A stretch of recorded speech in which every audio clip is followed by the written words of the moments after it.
はい、今日はゆでそばを焦がせ紹介していきます。ざるそばのそばをごま油で炒めたバージョン、これを想像してください。ゆでそばを使います。乾麺や生麺ではなく、スーパーの冷蔵コーナーで売られているゆでそば、これを使います。ゆでそばだからこその特化した調理方法、こいつをね紹介していきたいと思います。そばは安いやつ、今日島田屋さん3食入りこれ持ってきました。1食でねだいたい100円しないぐらいで売ってるかなと思います。1食分で今日はやっていきます。炒めるのにごま油使っていきます。最後めんつゆで、普通にね食べるんで、薬味好きなもの用意してください。僕は小ネギ、いりごま、それからうずらを入れるのが好きなんですね。それからわさび用意しました。ざるなので、上に海苔振ります。刻み海苔とかもね用意してください。お好みのめんつゆで食べていただきたいと思いますんで、こちらの方そばつゆの方もご自身でご用意いただければと思います。そばを焼くところ、ここにスポットを当てて今日は紹介させていただきます。それでは早速作っていきます。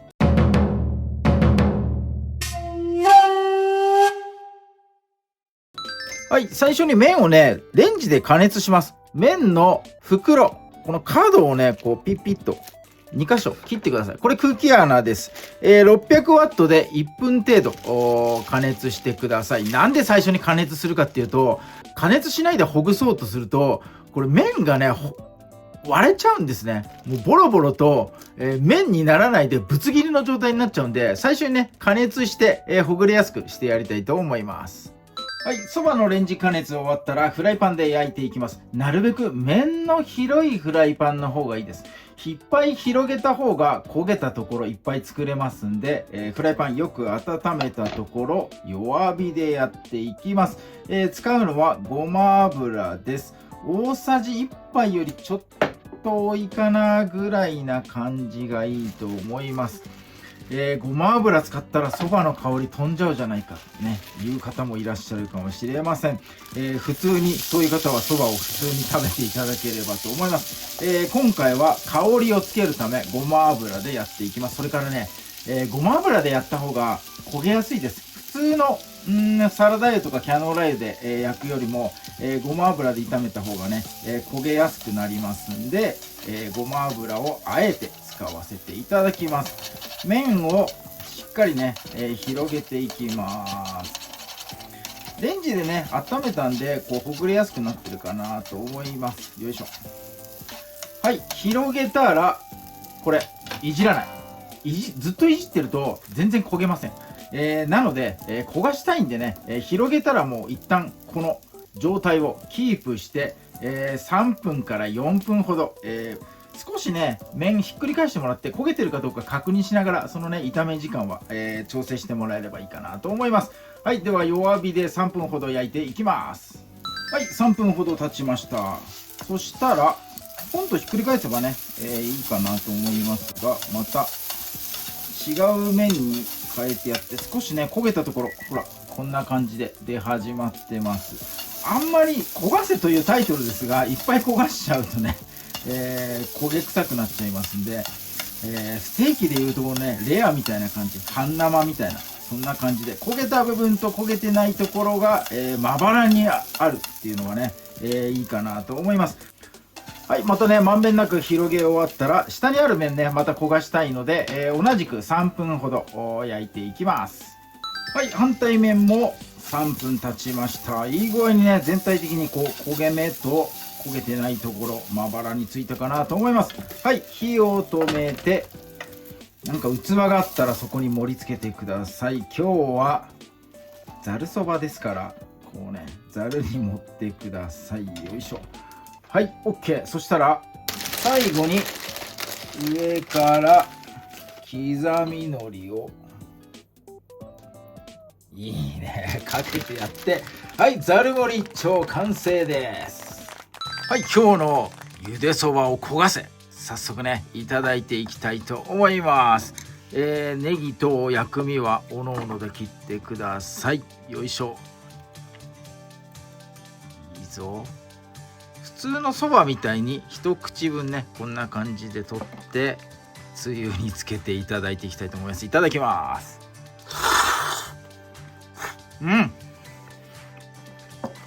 いいね、うまいね。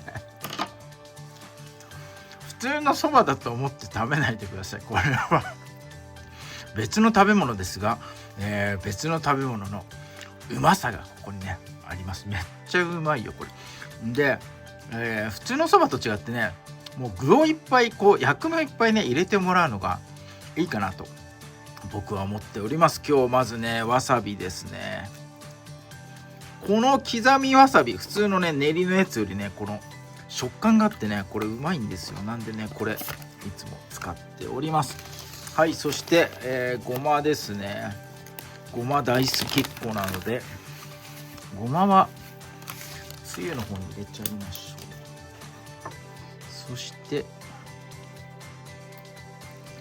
少し取ったところにわさびは溶かないでこの麺の中に埋もれさせてやる。あ、ネギを忘れてた。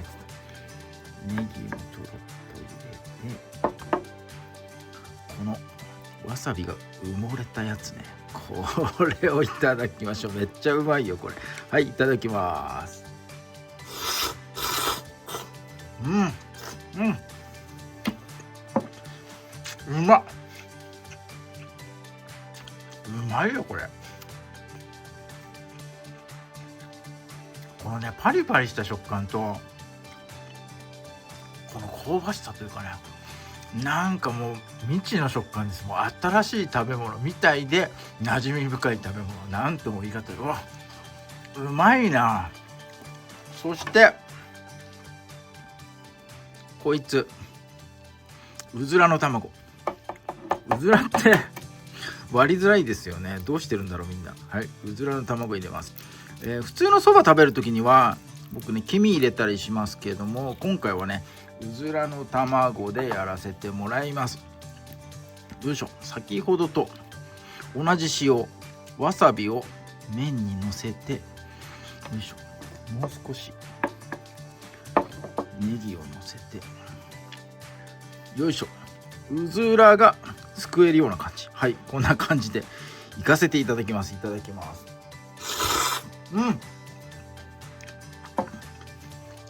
うまい。うまい。めっちゃうまいな。ということで今日はねちょっと机が汚れてる。よいしょ。そばには焼酎だろうということで今日はダイヤメ用意しました。ロックでいきます。最近ねダイヤメのトニックオータ割り、これにハマってます。めちゃめちゃうまいです。ダイヤメのね甘い香りがねトニックウォーターにねめっちゃ合うんですね。トニックはね大体ジン割って飲むんですが、このね不意にテーブルの上にあったダイヤメで作ったところめちゃめちゃうまかったんでね、そこからハマっております。はい、焼酎いただきます。最初の香りがねやっぱライチみたい。ライチみたいだけどライチの味ではありません。はい、これがねうまいんだよな。はい、ということでただの酒飲み動画になっちゃっておりますが、今日はこのゆでそばを焼いてこんな感じでね焦がした感じ、焦がしてざるそば風でいただくというね、食べ方紹介させていただきました。めっちゃうまい。癖になるこれ。普通のそばもいいけどこの食べ方でまた食べたくなる時が絶対にやってきます。何回も何回もリピートしちゃう食べ方になっておりますので、ぜひともね一度お試しください。安いゆでそばで OK です。安ければ安いほど美味しくなりますということでお試しください。今日も動画最後まで見ていただいてありがとうございます。いいね、グッドボタン、そしてチャンネル登録の方もぜひともよろしくお願いいたします。